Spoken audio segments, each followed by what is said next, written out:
안녕하세요. 오늘도 사연살롱을 찾아주셔서 감사합니다. 저는 40대 중반 여성입니다. 가정주부이면서 친정엄마와 함께 반찬가게를 운영하고 있어요. 지금은 반찬가게가 성공을 거둔 덕분에 안락한 삶을 보내고 있지만 자리를 잡기에 이르기까지 서러운 일들도 제법 많았었죠. 가정 형편이 많이 어려웠었거든요. 친정 부모님께서는 없이 산다고 기죽을 필요는 없다며 가난 앞에 당당하셨지만 자식 입장에서는 그게 아니더라고요. 저는 괜찮은데 평생을 고생하며 살아오신 친정 부모님이 늘 걱정이었어요. 특히나 결혼을 준비하던 때가 제 인생에 있어서 가장 속상한 시간이지 않았나 싶습니다. 남편과 연애하던 당시에는 전혀 몰랐어요. 남편이 큰 부잣집 아들이라는 사실을 말이죠. 늘 빠듯하던 저와는 다르게 여유가 좀 있는 편이라고만 생각했어요. 주변 누구도 남편의 배경에 대해서는 알지 못했어요. 그만큼 소위 있는 티를 전혀 내지 않으면서도 착하고 성실한 남자였거든요. 저는 시댁에 첫인사를 드리러 가던 날에서야 비로소 남편의 배경을 알게 되었죠. 시댁의 첫인상은 으리으리하다 였어요. 내가 지금 드라마를 보고 있나 싶었거든요. 드라마에서나 보았던 마당 딸린 단독주택이 실제로 저의 눈앞에 펼쳐졌어요. 심지어 그곳은 서울 한복판이었어요. 하지만 기죽지는 않았죠. 없이 산다고 기죽을 필요 없다는 친정 부모님의 가르침을 되새기면서요. 그런 저의 길을 죽여놓고 싶었던 모양이었을까요? 아니면 양가의 격차로 인해서 결혼 자체를 반대하고 싶었던 모양이었을까요? 듣도 보다 못한 음식들이 떡 부러지게 차려진 자리에서 시모는 첫 만남 첫 마디부터 대놓고 재산 자랑이었죠. 어때? 우린 매일 이 정도는 먹고 산다. 아, 네. 이렇게 맞아주셔서 감사합니다. 반응이 왜 그래? 안 놀라니? 네. 다들 처음 보는 음식들인데요. 저도 맛있는 음식 많이 먹고 자랐어요. 친정 엄마 음식 솜씨가 아주 일품이시거든요. 놀랄 일이 음식이 전부가 아닐 텐데. 네, 알고 있습니다. 걱정하시는 거죠? 양가의 차이가 너무 심해서요. 그나마 멍청하지는 않은 것 같아 다행이네. 남편이 지금 뭐 하자는 거냐며 시모에게 반발했지만 시모는 자기 할 말만 이어갔어요. 우리 재산이 현물, 부동산 합쳐서 한 80억 조금 넘나? 말이 80억이 조금 넘는다는 수준이지 너무 많아서 뭐가 얼마나 되는지 잘 가늠도 안 돼. 현금 이자만 해도 감당이 안 될 정도다. 그렇군요. 노후는 든든하시겠어요, 어머님. 어머님은 아직 이르지 싶다만. 네? 우리 정도 배경에 나처럼 너그러운 시어머니? 그런 거 없다 얘. 고마운 줄 알고 시키면 시키는 대로 해. 그때 남편이 화를 벌컥 내며 저의 손을 붙잡고 일어서더군요. 원래 눈치가 빨랐던 남편이 제 자존심의 스크래치가 막 차려는 순간을 눈치챈 모양이었어요. 진짜로 그랬어요. 이런 업신여긴까지 받아가며 결혼을 해야 하나 싶은 찰나였거든요. 네 말대로 양가 차이가 너무 심하잖니. 그래도 걱정은 말려무나. 나 그렇게 꽉 막힌 노인네 아니에요. 너희 쪽에서 30평짜리 아파트 정도 해오면 결혼까지는 허락해줄 생각이란다. 결혼까지는 이라니요? 지금 무슨 말씀을... 요즘 결혼이 어디 공짜라든? 우리 정도 되는 집안에 며느리로 들어와 시댁떡이나 보면서 살려면 30평 아파트 정도는 해와야지. 이거 아주 정말 최소한이다. 남편은 내심 속상해 있는 저를 집에 데려다주며 시모 대신 연거푸 사과를 했어요. 그러면서 자신의 가족 이야기를 들려주었어요. 남편이 어릴 적까지만 해도 시댁은 찢어지게 가난했다더군요. 그러던 중 시아버님이 개발한 기술 특허가 대박이 나면서 지금의 큰 부를 이루었다고 하네요. 하지만 시아버님께서는 큰 돈을 벌어놓고도 제대로 누리지도 못하신 채로 임종을 맞으셨대요. 지독한 가난으로 인해 얻었던 지병이 화근이었습니다. 문제는 시아버님께서 세상을 떠난 뒤로 시모가 변했다는 거죠. 가난했던 과거를 지우기라도 하려는 듯 몹쓸 졸부티 팍팍 내는 모습으로요. 저는 그제야 평소 검소하고 성실한 남편과는 정반대되는 시모의 행동을 이해했어요. 저를 향한 무례를 이해하고 용서했다기보다는 그래서 그런 행동을 하는구나 하는 이해였죠. 결혼에 대한 걱정은 여전했어요. 양가의 차이는 사람 하기에 따라 극복 가능하다고 생각했지만 아무리 고민을 해봐도 시모될 자리가 무척이나 막막하더라고요. 현실적인 고민이었죠. 그 고민을 남편이 대번에 날려주었습니다. 엄마 얘기 신경 쓰지 마. 우리가 하는 결혼이지 엄마랑 하는 결혼 아니잖아. 나도 그러고 싶어. 나는 괜찮고. 근데 시어머니가 우리 친정부모님 앞에서도 거드름을 피우지는 않을까 싶어서. 그러면 우리 친정부모님이 상처받지는 않을까 싶어서. 그게 걱정이 되는 거지. 본가 도움 안 받고 우리끼리 잘 살면 돼. 그게 말처럼 쉽냐고. 당신 낳아준 어머니인데. 행복하게 잘 사는 모습 보면 엄마도 바뀌겠지. 안 바뀌면? 그래도 걱정하지 마. 내가 당신 끝까지 지켜줄게. 그렇게 저와 남편은 결혼 준비를 이어갔어요. 물론 시댁에서는 돈 한 푼 받지 않았죠. 저희 부부가 사회생활을 하며 알뜰살뜰 모아둔 돈과 친정 부모님께서 대출까지 받아가며 어렵게 마련한 오래된 빌라에 신혼집을 차렸고요. 친정 부모님의 대출은 저희 부부가 갚아드릴 예정이었죠. 시모는 어땠냐고요? 당연히 결혼을 한사코 반대했죠. 그럼에도 저희 부부는 굴하지 않았어요. 서로를 너무 사랑했으니까요. 결혼 후 한동안 시모의 방문이 이어졌어요. 신혼살림 하나하나 트집을 잡아대는데 없던 전까지 만들어서 떨어질 지경이었죠. 거지 같은 빌라에 산다면서 이래서 없이 산 것들은 체면이고 뭐고 모른다.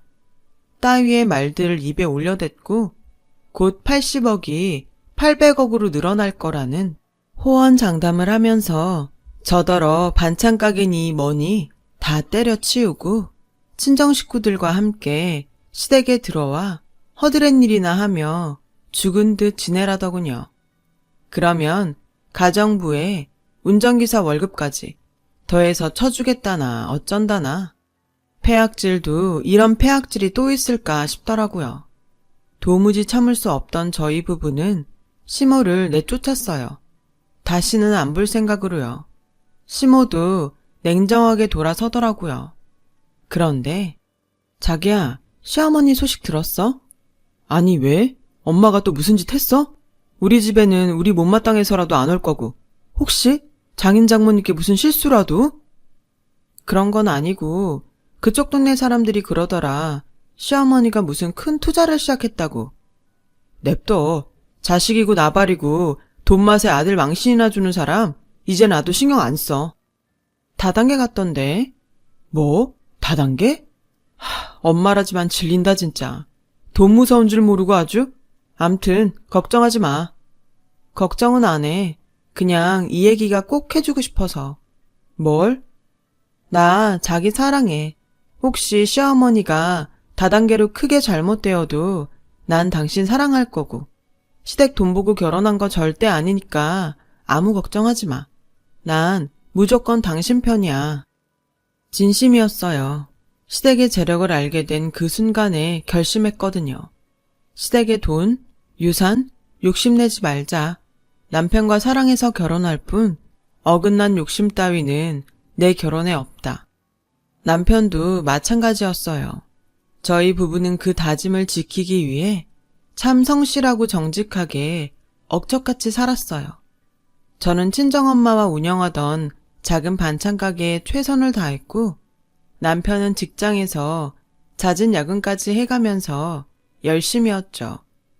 덕분에 저와 친정엄마의 반찬 가게와 남편의 직장 생활이 술술 풀려나가기 시작했죠.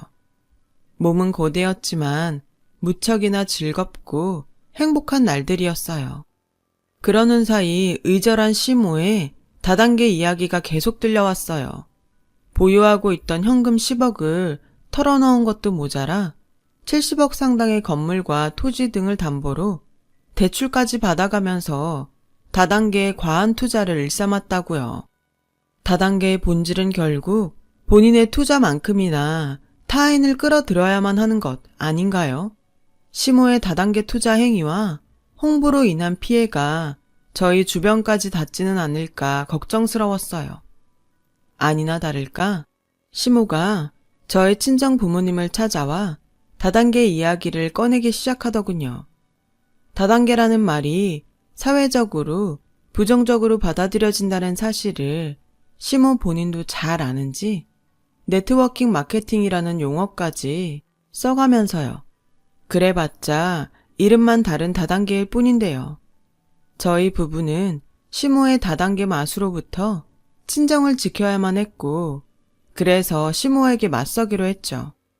저희 신혼집에서 쫓겨가던 날 앞으로 인연은 없는 걸로 했던 거 아닌가요? 내가 나만 쫓아고 이러니? 이게 다 양가 유복하게 잘 살자는 깊은 생각이라는 건 왜 몰라? 왜요? 사람들 몇 명 데려올 때마다 어머님 다단계 등급이 높아진다던가요? 높아진 등급만큼 훨씬 어마어마한 배당금을 챙겨준다죠? 네트워크 마케팅이란다. 네트워크 마케팅. 다단계 같은 사기극이랑은 차원이 다르다니까는. 여기 통장 좀 보렴. 돈이 따박따박 얼마나 많이 들어오는데, 응? 시모가 보여준 통장에는 다단계 사업체로부터 실제로 거액의 금액이 따박따박 입금된 내역이 버젓이 남아있었어요. 그러거나 말거나 저희 부부와 친정 부모님은 콧방귀도 끼지 않았죠. 저렇게 한동안 배당금을 정상으로 지급하는 척, 결국에는 배당금은커녕 원금까지 홀라당 빼먹고 도망치는 사기극이 눈에 훤하니까요. 또한 거짓골이 된 시모의 모습도 눈에 훤했어요. 시모가 보여준 통장에 박혀있는 입출금 내역. 그랬습니다. 시모는 다단계 배당금까지도 고스란히 다단계에 재투자하고 있더군요. 저는 그런 시모에게 분명하게 경고했어요. 분명하게 말씀드리는데 다단계나 네트워크 마케팅이나 똑같은 사기예요. 원금 손실이 얼마나 났는지 모르겠지만 당장 투자금 빼세요. 쫄딱 망하고 거리에 나앉고 싶지 않으면요. 하여튼 이래서 없이 사는 것들은 안 된다는 거야. 돈 냄새를 맡을 줄을 몰라요. 돈 냄새를. 이러니 평생 거짓골을 못 면하는 거지. 입만 열면 그놈의 거짓골 진짜. 본인이 스스로 자식 앞에서 웃음골 만들고 있는 거 모르죠? 돈 냄새는 무슨 사기당하고 있다는 거 혼자만 모르고 있는 주제에 겉도 영 끄는 자식 내외에 업신여기던 사돈댁까지 쳐들어와서 염치도 없이 이년이 이게 시험이 잡아먹으려닐세 이거. 경고하는데 곱게 돌아가세요. 낳아놓은 자식한테 그나마 의절한 못된 부모 취급이라도 받으면서 지내고 싶으면 여기서 더 바닥까지 보여준다? 그때는 사람 대접도 못 받는 수가 있어요. 시모의 얼굴이 울그락불그락 구겨지는 순간 남편이 한마디 거들었습니다. 다시는 이딴 일로 찾아오지 마. 엄마가 이럴수록 내가 창피해. 우리는 속아줄 생각 추워도 없으니까. 가급적 안 보고 살면 더 고맙겠고. 부인이랑 사돈 앞에서 아들내미 체면 좀 구겨놓지 말라고 제발. 맥없이 돌아간 시모는 무척이나 초조한 모습이었고 그때 저는 직감했어요. 아, 시모도 다단계가 사기라는 사실을 이미 알고 있구나.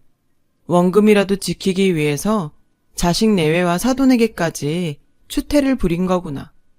오래지 않아 큰 사달이 나고야 말겠구나. 그 뒤로도 시모는 저희 부부와 친정을 수시로 찾아왔어요. 매번 다단계 가입을 권유하기 위해서였고, 저희는 매번 경찰의 도움을 받아가며 시모를 쫓아내었죠. 가증스러웠어요. 다단계가 사기임을 이미 알고 있는 사람이 그런다는 건. 자식이고 사돈이고 다단계 수렁에 빠져 삶이 망하거나 말거나 본인만 잘 먹고 잘 살면 된다는 거잖아요. 부모된 자가 어쩌면 저리도 이기적일까. 정만 뚝뚝 떨어져 갔죠. 그러는 한편으로 저희는 더욱 열심히 살았어요. 우리는 돈에 눈이 멀어 회개한 짓이나 일삼는 사람이 아니라는 것을 보여주기 위해서요. 그리고 마침내 대박이 났어요. 저와 친정엄마의 반찬 가게가 맛과 위생으로 소문이 난 덕분이었어요. 거의 같은 시기에 남편도 직장에서 대박을 냈어요. 남편이 주도하던 프로젝트가 거액의 계약에 성공한 것이죠. 남편은 큰 성과금과 함께 승진을 이루었고요. 두 호사를 동시에 맞이한 저희 부부는 그동안 꼬박꼬박 저축해왔던 돈과 남편의 인센티브를 합쳐 친정 부모님께서 신혼집을 마련하는 데 보태면서 생겼던 대출금을 모두 갚아드렸어요. 행복한 날들은 계속 이어졌어요. 저와 친정엄마는 반찬가게 분점까지 내었고 중견 유통업체와 납품 계약까지 맺었어요. 그렇게 1년을 악착같이 모으고 또 모아서 새 신혼집을 장만하게 되었습니다. 시모가 입만 열면 요구해 댔던 바로 그 30평 아파트였죠. 새 신혼집을 계약하던 날 저는 눈물을 흘리고야 말았어요. 겉으로는 당당했지만 속으로는 시모로부터 받았던 서름이 꽤 컸던 모양이더라고요. 그 서름까지 털어낸 저희 부부 앞에는 꽃길만 가득할 예정이었죠. 하지만 저희 부부가 새 신혼집 입주를 앞두고 있던 어느 날 그 1년 사이 잠잠하던 시모가 저희 부부를 찾아오더군요. 역시나 제가 반드시 사달이 나리라 예상했던 거짓골 그대로였죠. 반찬 가게가 제법 잘 된다지? 열심히 정직하게 산 덕분이죠. 누구처럼 되지도 않는 욕심에 빠지지 않고. 그런데요. 아무리 서운한 사이로소니 그래도 내가 시어머니잖니. 아범 낳아준 친모고. 죄송하지만 용건만 말씀하시겠어요? 납품기일 맞추려면 많이 바빠서. 있잖니? 나 단칸방이라도 하나 마련해 주렴. 올 것이 왔구나 싶은 제가 빤히 쳐다보자 시모가 얼마나 급했는지 대뜸 싹싹 빌며 애원하더라고요. 지난 일은 미안하게 생각해. 난 정말 악의는 없었다. 다단계니 뭐니 했던 일들 다 사과하마. 이렇게 비르마. 그러니 어디서든 살 수 있게만 해다오. 아니, 무슨 손해를 얼마나 받길래 이렇게까지 하는 건데요. 이어지는 시모의 말에 저는 경악할 수밖에 없었어요. 80억이 훌쩍 넘어간다던 시댁 재산은 한 푼 남아있지 않더군요. 더욱이 뜸했던 지난 1년 중 6개월 남짓을 집도 절도 없이 하루하루 여기저기 기생하는 신세로 보냈답니다. 솔직히 이렇게 될 줄 다 알았잖아요. 저한테 처음 쫓겨나던 날에 이미 다단계가 사기라는 거 알고 있었잖아요. 아니에요? 그때는 어떻게든 될 줄 알았지. 사람들 많이 모아서 블루 다이아몬드 등급까지만 올라가면 800억쯤 우습게 벌 줄 알았어. 전 분명 경고했는데 그걸 무시한 사람은 어머니 본인이잖아요. 심지어 사기인 거 다 알면서 자식 내외랑 사돈까지 끌어들이려고 했었잖아요. 자식이랑 사돈이야 인생이 망하건 말건 본인만 잘 먹고 잘 살면 된다는 생각이었으니까. 그래놓고 단칸방을 바래요? 아니, 얼마나 더 추악한 모습까지 보여주려고요. 사람이면 제발 사람답게 염치 좀 있어 봅시다, 제발. 그래서 이렇게 싹싹 빌자니, 응? 어떻게 하면 원망이 좀 풀리겠니? 사과는 본인 아들한테 하세요. 어머니한테 제일 크게 실망한 사람은 내가 아니라 본인 핏줄이니까. 시모를 그렇게 돌려보냈지만 솔직히 속은 편하지 않았어요. 저야 시모가 당연히 밉죠. 꼴도 보기 싫죠. 세상 어느 며느리가 친정 부모님을 업신여긴 것도 모자라 지 살자고 사기극에까지 끌어들이려 했던 시모를 쉽게 용서하겠냐고요. 하지만 남편이 속상해하고 있었어요. 평소 입에도 대지 않던 소주잔까지 제가 잠든 사이에 몰래 기울여 가면서요. 남편 또한 시모가 밉기는 마찬가지였어요. 다만 일찍 돌아가신 아버님을 뵐 면목이 없는 눈치더군요. 고생만 하다가 부를 제대로 누려보지도 못한 그 채로 돌아가신 아버지가 참 불쌍하다. 아버지가 살아계셨다면 이렇게 될 일은 없었을 텐데. 저희 속이 불편했던 이유가 바로 그것이었습니다. 저는 세상 무슨 일이 있어도 그 사람 편인데 그런 남편이 속상해하고 있으니까요. 근 한 달 정도를 고민하던 저는 남편을 이끌고 시아버님께서 잠들어 계신 낙골당을 찾았어요. 시아버님의 영전 앞에 시모의 이야기를 조심조심 털어놓았죠. 당신이 일군 재산을 시모가 다단계 사기로 탕진해버린 탓에 거지꼴이 되었다는 이야기부터 남편이 시아버님을 떠올리며 속상해하고 있다는 이야기까지 모두요. 그리고는 묵묵히 고개만 숙이고 있던 남편에게 넌지시 이야기를 꺼냈어요. 난 무조건 당신 편이라고 했던 말 기억해? 기억하지 그럼. 얼마나 고마웠는데. 그럼 됐어. 난 지금도 당신 편이야. 앞으로도 당신 편일 거고. 그니까 당신 뜻대로 해도 좋아. 다음 날은 마침 저희 부부가 새 신혼집에 입주하는 날이었어요. 저희는 새 신혼집에 이사를 마치기 무섭게 모든 짐이 빠져나간 채로 텅 빈 옛 신혼집에 시모를 데려다 놓았죠. 그곳은 바로 시모가 일만 열면 거지꼴이라며 흠을 잡아대던 오래된 빌라였고 차마 입이 떨어지지 않는 눈치인 남편 대신 제가 나섰습니다. 어머님이 입만 열면 부르짖었던 30평 아파트는 못 해드려요. 내 처지에 무슨 자식 잡아먹으려는 소리 들어도 할 말 없는 판국에. 왜요? 이제야 좀 후회가 되는 모양이죠? 제대로 잘못했구나. 혹시 오해할까 싶어서 미리 얘기해요. 이거 제가 어머님 본인한테 해드리는 거 아니에요. 아범이 돌아가신 시아버님께 해드리는 거지. 그게 무슨 소리니? 입만 열면 거지 발삭의 소굴이라고 트집을 잡아내던 여기라도 괜찮다면 여기 머물러도 좋다는 말이에요. 그러자 시모가 눈물을 펑펑 쏟아내며 오열하더군요. 고맙다, 고마워. 안 그래도 금방 겨울인데 어떻게 버티나 걱정이었어. 더 빌붙을 데도 없고 못난 시엠이 용서해줘서 고맙다, 진심으로. 용서한 거 아니라고요. 꼴도 보기 싫은 게 저희 부부의 솔직한 심정이에요. 아무렴 내가 오죽 미웠을까.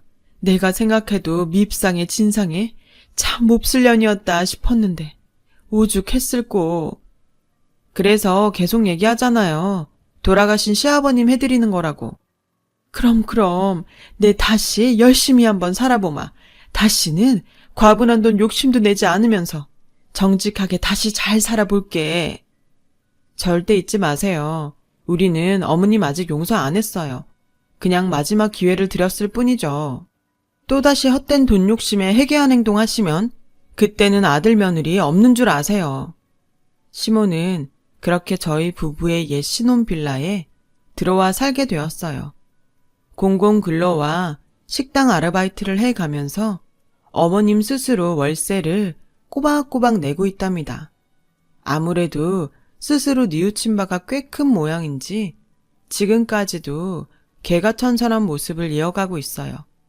물론 저희 부부는 시모를 늘 경계하고 있죠. 사람 쉽게 고쳐지는 법 아니라잖아요. 한 번은 천륜으로 감싸주었지만 두 번은 저희로서도 어쩔 수가 없기에 더더욱 관심을 갖고 지켜보는 중이에요. 시어머니께서 과거의 잘못을 완전히 떨치시고 사람다운 모습을 완전히 되찾기를 기원하면서요. 긴 이야기 들어주셔서 고맙습니다. 하루하루 열심히 여러분의 삶을 사는 자신에게 오늘은 더 칭찬을 많이 해주시는 건 어떨까요? 나 참 잘 살아왔다. 참 잘했다. 이렇게요. 여러분, 사연 댓글에 응원과 현명한 조언 부탁드려요. 좋아요와 구독은 저에게 큰 힘이 됩니다. 오늘도 좋은 일 가득하세요.